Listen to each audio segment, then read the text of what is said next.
Napenda kuwatoa hofu wote ambao huwa mna hofu kwamba ukipaka dawa kidogo kwenye nywele yako itakatika. Hello guys, mambo vipi? I hope wote mko poa. So mimi hapo nilianza kwa kupaka hydrating moisture spray. Guys, hii hapo inasaidia kulainisha sana nywele kabla ya kuichana.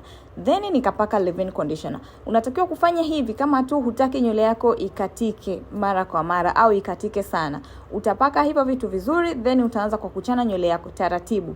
Hapo mimi niliapply tena na mafuta yangu ya nywele vizuri. Hii ni procedure ambayo mtu anatakiwa ufanye kila siku. Pale tu unapotaka kuchana nywele yako. Usichane nywele ikiwa kavu sana, kwani ikiwa kavu sana inakatika pia. So mimi hapo nilianza kwa kuchana nywele yangu taratibu kama mnavyoona.